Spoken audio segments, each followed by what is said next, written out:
Hello everyone, welcome to today's lecture. Today we're going to talk about media relations. To maintain a very good media relations is actually very important to the success of a sports event. So provide a very good media service is also very important, but is often be ignored by the media managers. So in these lectures, we're going to look at how we're able to build up a very good relationship with the medias. Right. So first of all, let's talk about the importance of the medias in the sports industry. So medias play a very important roles. The reason media play a very important role that has been shown in two areas. So first of all, media is one of the main revenue sources in the sports industry. So if you look at sports revenues, in sports industry, there are four main revenue sources, right? One is media right, one is ticket sales. So one is the sponsorship sales and the one is merchandise sales, right? So in the past, ticket revenue has been the prime main revenue source for sports organization, either professional sports, colleges sports, or Olympic sports. But now media rights revenues actually become the number one revenue sources to all these professional or college levels of the sports events. So that's very important. Heavily rely on the media revenues to survive. So to maintain a good relationship with the media partner is important. The second thing is media play a very important role for promoting these events. In order to let this event to be available to more audience, we will have to go and collaborate with the media platforms and use media platform to promote it, and we try to target these satellite fans, right? So that's why medias play a super important roles in delivering this sports event to the numbers of the audience, right? So what is media relationships? So media relations is a give and take relationship that must be grown and nurtured by the sports organization in an effort to maintain a favorable position with the media outlets. So the relationship between media and event, we say, is a symbiotic relations. On one hand, media need you as much as you need them, because media need the contents to fill their pages, their TV programs, and the radio shows, right? So they do need sports events in their contents. And the second thing is for the sports event, they also heavily rely on media, as we mentioned previously, to target their target audience, to try to reach out to their target audience. So it's actually kind of important to develop a good relationship with the media. So we have a lot of different types of media existing. So basically we can classify those media as the following three types. The first one, we consider them as external media. So external media, so those media outlets, they cover the event and they have no affiliation to the organization that hosting these events. So for instance, we have this event, we have media come over here to report, or they live the games. So for instance, ESPN, if NBC, they come over here to report these events, or Sports Illustrated magazine, on the website, they come here to report these events. So those are considered external media. So they're not affiliated, associated with the event itself, right? The second types of the media, we call that internal media. So internal media allow the company to actually cover the event in the way they want. So the internal media always affiliate with the sports organizations or affiliate with the events. So there are some of example. So for instance, IOC does have the Olympic channels, right? The Olympic channel affiliated with IOC, so it has a right to broadcast a lot of the Olympic programs. They're able to like produce some of the all Olympic stories, and they can show to their audience. MFL does have MFL network, but NBA has NBA TV. So those are all affiliated with sports organization, associated with the events. And the last types of media, we could consider them as an in-house media. So in-house media is the media coverage that only for the patron and the events. So, for instance, during the events, we always have someone made an announcement, right? So those public address announcing, we consider as in-house media. And also we have in-house mobile ad as well, and they try to interact with the people who are attending this event. So those are three types of event, the media that we will have to work with. So what is a media relationships? So basically it's talking about we need to go and consider media as our partners, right? So we normally collaborate or work with the media in two different ways. The first way is called editorial way. So we're going to work with the editors. The second type of collaboration or partnership that we're going to develop, we go through sales and marketing, mainly for promotion purpose. So let's look at the first time the collaborations is editor collaborations. So for the editor collaborations, what we have to do is we work with the editors, or we try to work with the journalists. What we're trying to do is we're going to present them some very interesting story for them to report. We send them the newsletters, let them know how things going on. And so it's kind of important to maintain a good relationship with them. And also it's kind of important to keep them informed how things going with the events, and also provide more media opportunities to them. So that include that we can give them opportunity to conduct exclusive interview with the well-known athletes who are going to compete in our events. So that can help us to increase media exposure. So those are how we collaborated with the editorial groups, that including editors and journalists, and sometimes cameramans, right? And the second part of partnership related to we collaborate with sales and marketing teams.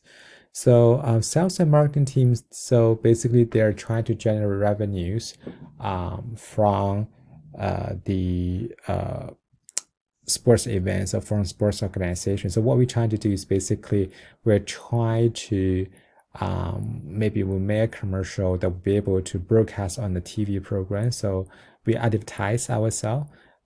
So this is also another very important opportunities for us to let the general public know about how things going on with our events. So for the sales and marketing team, so they're responsible for selling advertising. So what we're going to do is we are going to buy the advertising space, and also ask them to be the partners of the event. Sometimes develop a kind of like this kind of relationship. We advertise ourselves on certain media.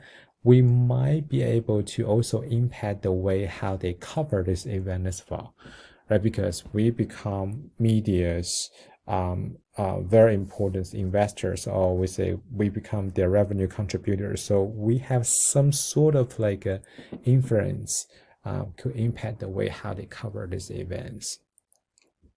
To develop a good media relationships, the textbook recommends us to use 3C models, right? So the first one is relating, second one is retaining, the third one is repelling. So relating, that talking about we will have to go and develop a positive relationship with the media. How are we going to generate positive publicity and minimize negative publicities? So what we'll have to do is we're going to provide information in terms of what they really want. So what kind of things they really want, that including we can send them the news release, let them know how things going on, how's preparation going, whether we have a new sponsors, whether we have a well-known athlete decided to join our competitions, or our ticket sales set the new records, like those kind of like update information. We provide them this update informations. We send them news release, give them news stories. Second thing is we can set up interview with event organizers. So in order to get more coverage, we could just say if they have particular requests, I want to interview the event organizers to see how things how's preparations going, so we'll be able to accommodate those requests. The third type of information which is related to relating is we can organize press conferences to help them to get access to some of the information we talk about, right? So this is about relating, right? How are we going to retain the media? So we have to consider media outlet is your friend until you do something to garnish that friendships. Okay, when we consider media members is your friends, how are you normally treat your friend? So you need to be honest to your friends, right? So to develop a positive relationship with the media, you also need to be honest, right? So you have to show mutual respect to them. Make sure you give them fair treatment, and also try to have an open mind. And very important thing is we try to supply accurate and timely information both in good times and also during the controversies. So a lot of time is like when we're in harmony. So when the event's doing extremely well, we keep pretty close connection with them. But when we're having some controversies, and this time is also kind of very important that we still maintain a good relationship with the media, try to give them more updates, informations. We try to minimize those negative, we say, coverages. And the last R is called repellings. So when we are in the crisis, media will turn on you, and if you don't respond accordingly. So when we're in the crisis, media also have to do their jobs, no matter how good relationship you have been built up with them, right? So media still have to report, have to cover things going on with these events, try to cover a scandal associated with this event. So you will have to understand this is what this is their job, right? So when this crisis is over, you still need to rebuild this relationship, repair this relationship that has been damaged in the past. So that's actually very important. That is how you're going to think about this event from a public relationship specialist perspective. Okay, so you possibly want to ask a question is what kind of information does media need from this event? What kind of service should we provide it to them? Okay, the first thing, or the most important thing media need from the events organizers is they want to have a compelling story ideas, right? For the compelling story idea, sometimes is not just about, you have a well-known athlete coming to this event, so you would like to let them know about it. Of course, this is important, right? They definitely want to know about it, and also that's going to be a good story for you to sell, right? It's also kind of important that you be able to go and identify those interesting stories and let them know about these stories might be their interest. I will also give you an example. So in this picture you're seeing here, his name is Ri Hoi. So when he was born, he was diagnosed with a really weird disease. So he has to sit the wheelchair for the rest of his life. But since 1977, so he asked his dad whether he's able to run a race together. So, and although his dad is not a runner, so in order to help his son to make his dream come true, so he started to run and compete.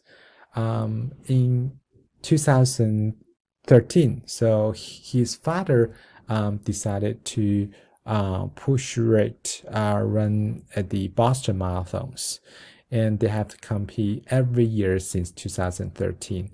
So although in the first year, so they did not complete the race, but their stories inspire a lot of people. And they also won the ESPY award that year.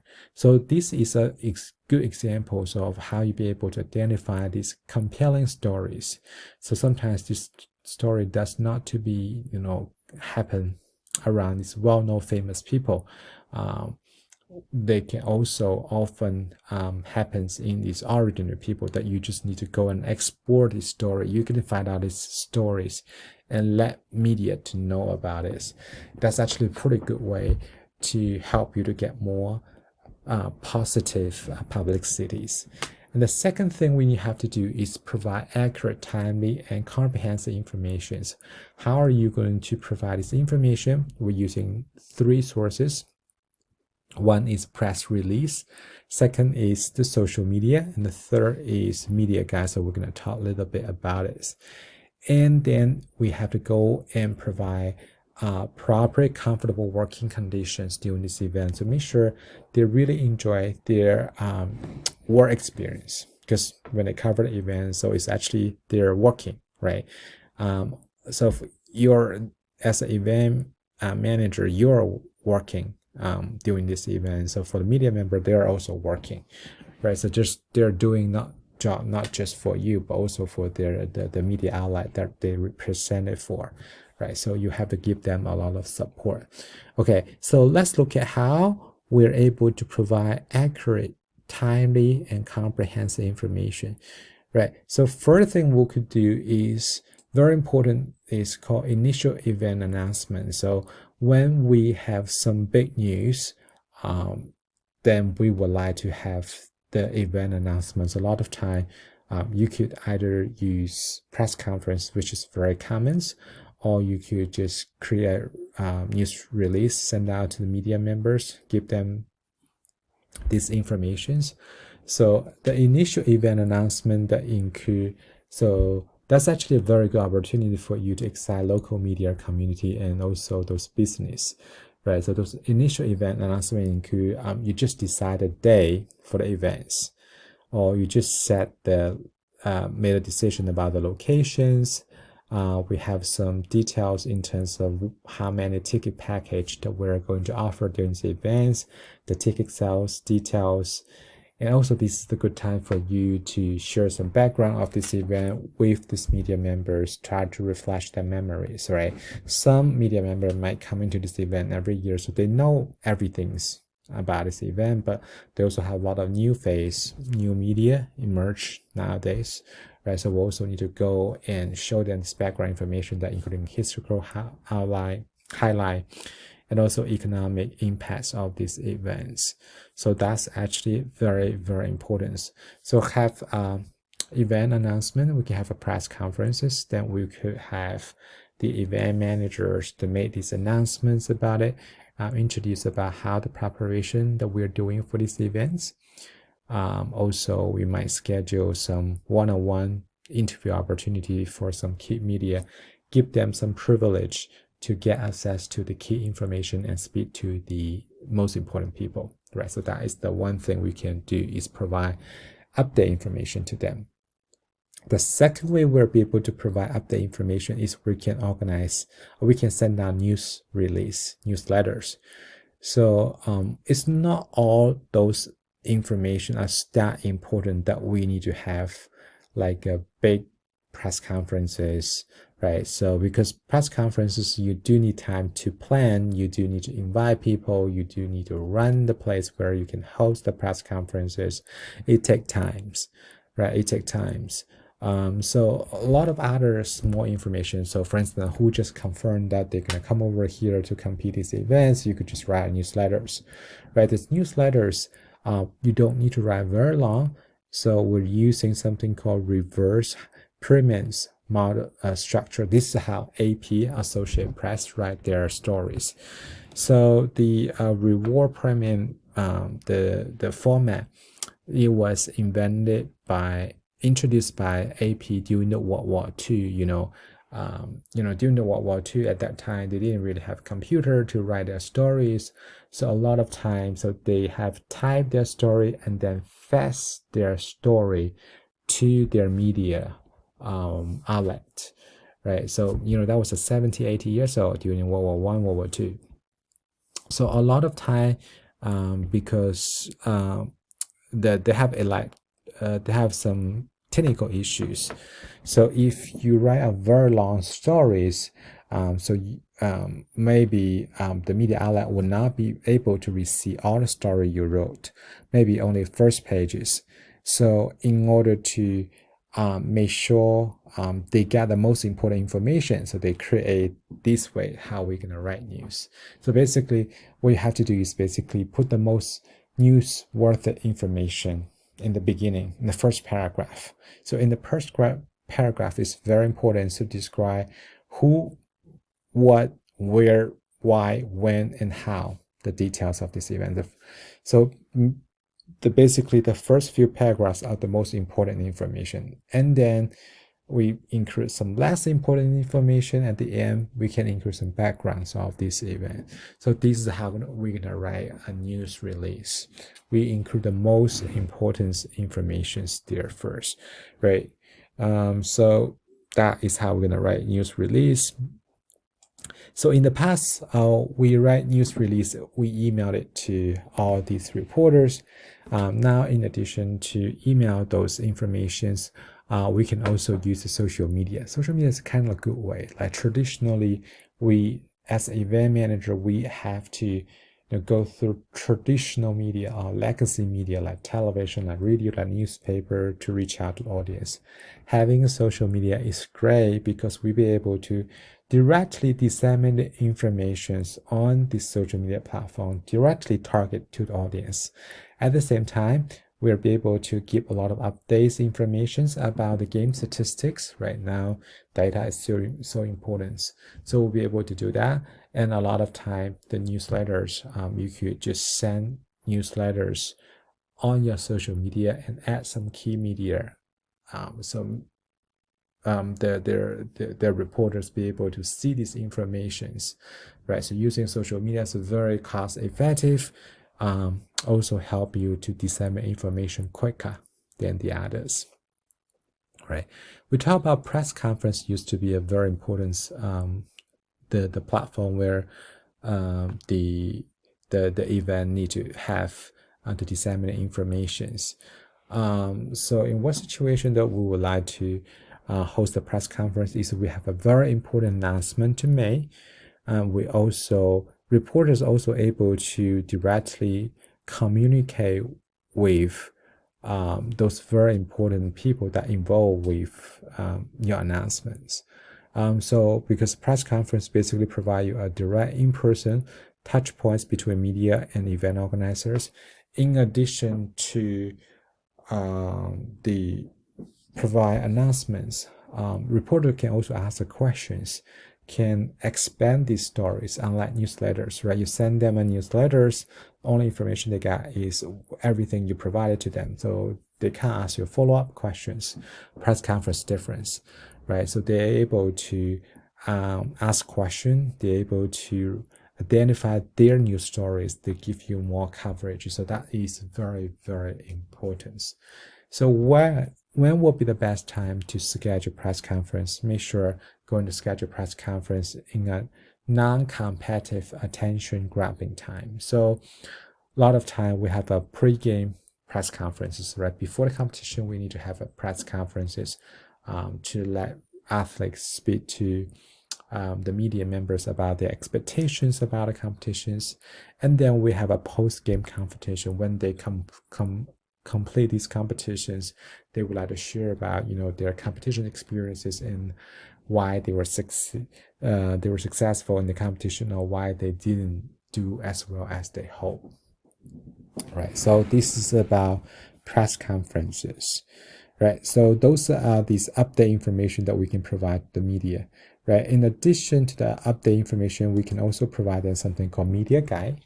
So media guide is very important because particularly in college sport or professional sport, so media not just cover one particular game. They normally cover the entire season. So when they cover the entire seasons, so they would love to have the media guide to give them the idea of the information about each players. They would like to get to know a little bit more about the history of this team's performance, right? So that's actually very important. Like previous records is also important. And the media guide normally including a quick facts about the teams, contact information. So if they want to know more about things going on with these events or with these particular athletic coaches, and they can go and contact media professionals. Right, schedule of the competition, map how they're able to get access to the venues, so the previous result and media policy and what they could do and what they can't do. So those are very important. So media guide is a good, very important media sources to the media members. Also, media guide is also a good opportunity for you to promote these sponsors. So you can include some sponsors, the information there. So every media will have that. Sponsors are also very happy that their logos or their brand stories has been shared by the media members. We talk about press conferences, its importance. In addition to the press conference, sports events are also organized different types of media activity to the media members to help them to do their job, perform their jobs. So in the US and Europe's international competition, they're using a very different way. So in the US, professional sports league, always they like to do is roundtable interview. So for instance, I used to cover NBA All-Star. So NBA All-Star had 2 teams, right? So every members, they're like a star, right? Either they're playing team 1, team A, or they're just some backup players, right? They all kind of like a star from each of the team because those players were selected by fans through voting, right? So obviously, there are a lot of medias cover NBA All-Star, so they would like to interact with as many players as possible. So a lot of time, NBA All-Star is the game before. So a day before the competition, they will have the roundtable interview. So they have like 12 players for one team. So they have 12 set up 12 tables. Each player will in one table. So if you are a reporter, you want to ask them questions, you can just go to each table and ask them questions. So this is called roundtable interview. Very common in professional sport in the US, not just NBA, but also when I cover MFL, they also do a roundtable interview.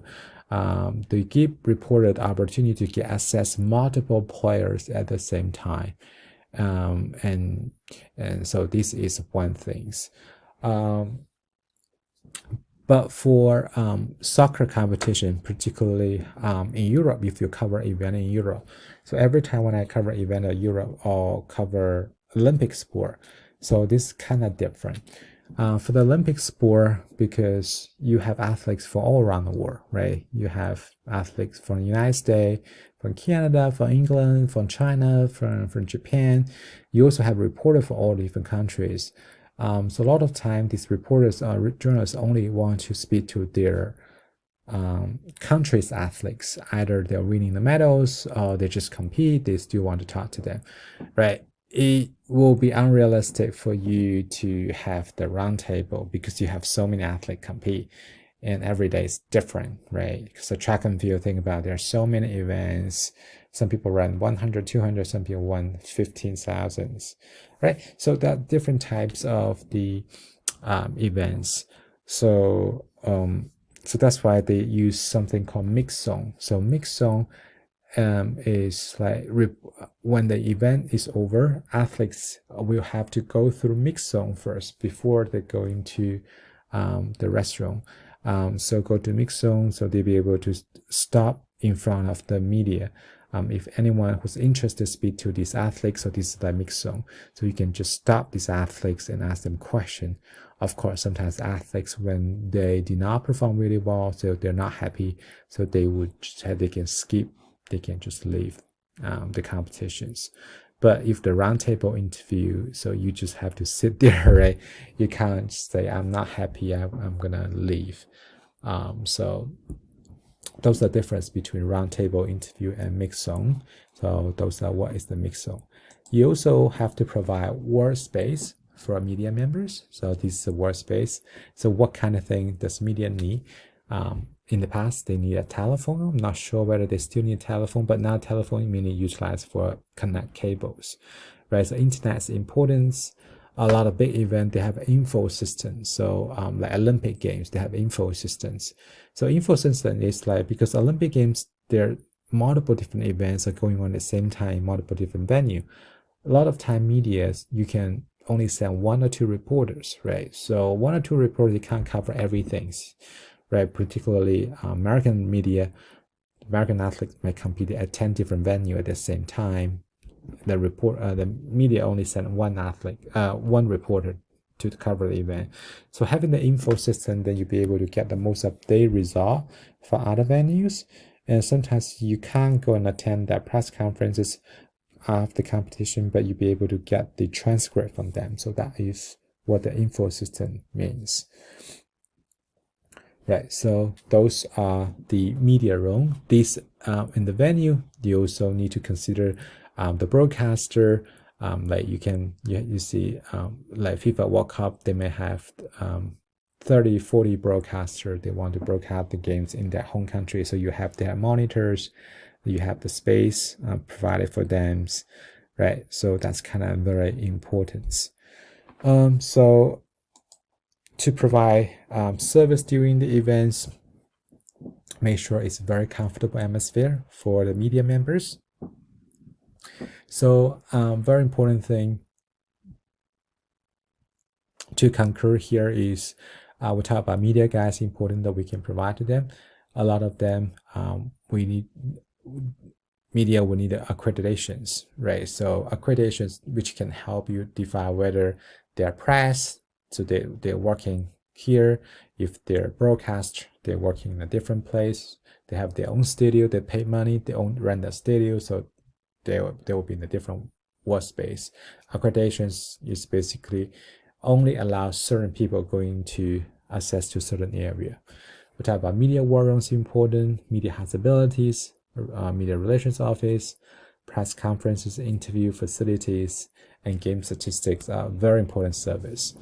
Why do we have to provide media service? We talk a lot of different type of media service, right?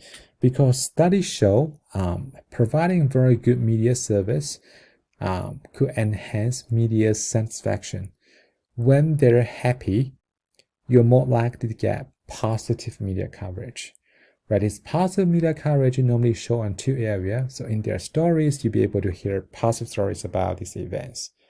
Right, you also be able to see media members share positive stories on their social media platform as well. Okay, so this is how we're able to develop a good relationship with the media. Right, however, any events, we also need to consider about the potential risk, and sometimes it become a crisis, right? So what kind of things, although we develop a perfect plan, but there's still some of the things that we cannot prevent that from happening. So for instance, when we have the events, when fans are super excited, they have fighting. So that is something that we cannot really prevent that from happening, right?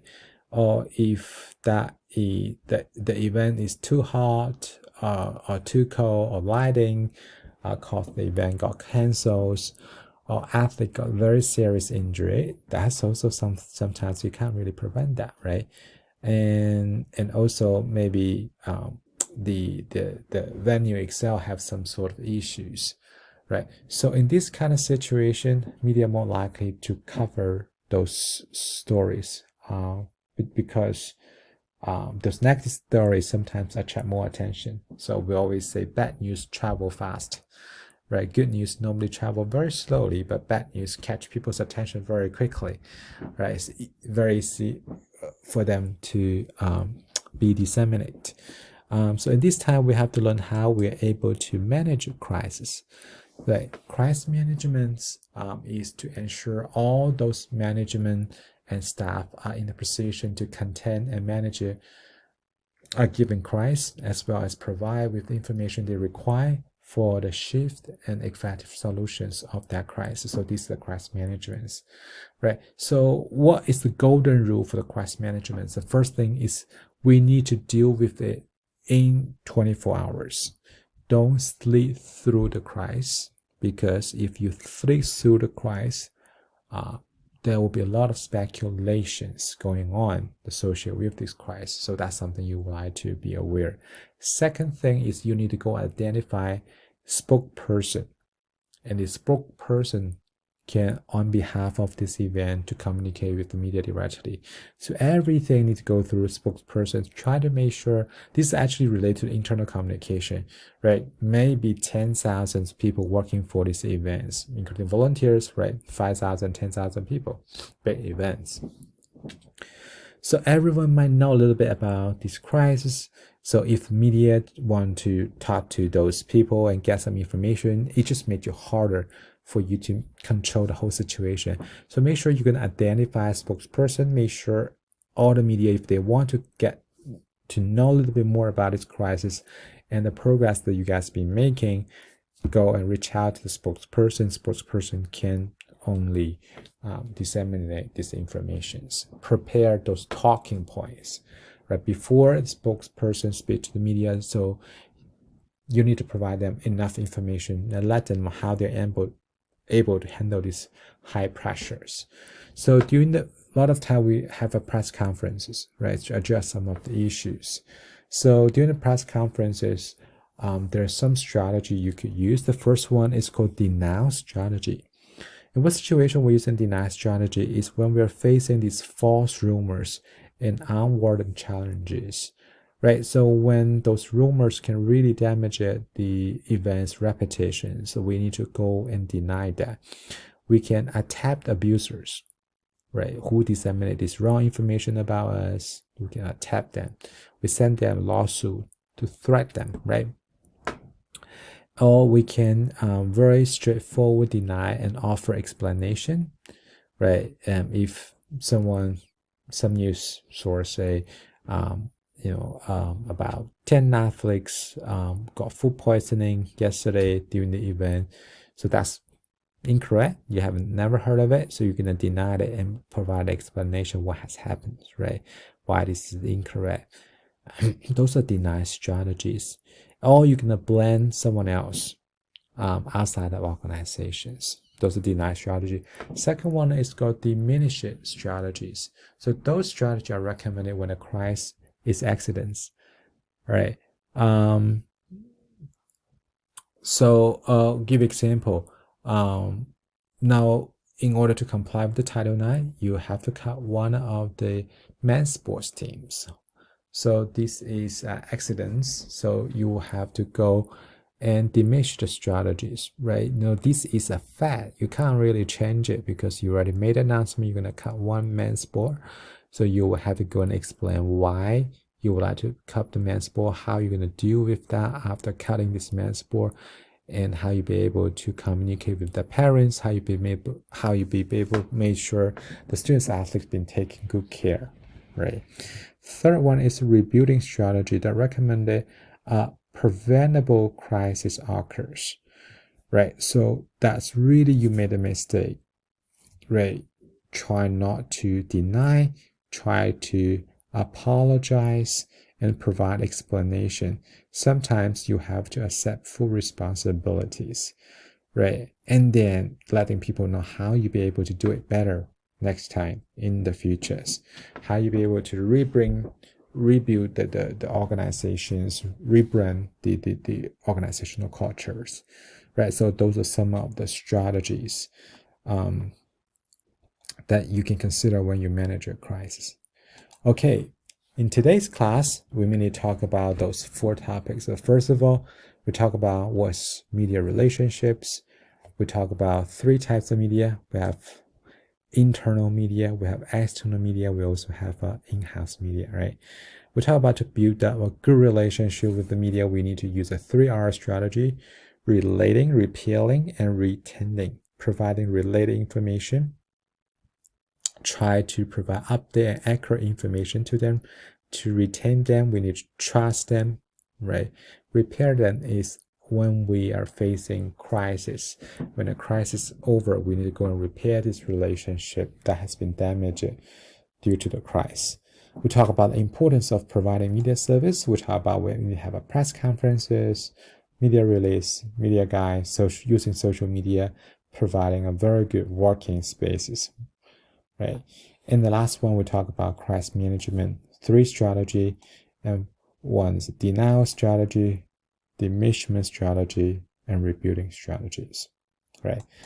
Okay, so this is what you need to know. Don't forget also go and read the textbooks in these chapters. So if you have any questions, don't forget to email me. All right, have a good one, everyone. We'll see you guys next time.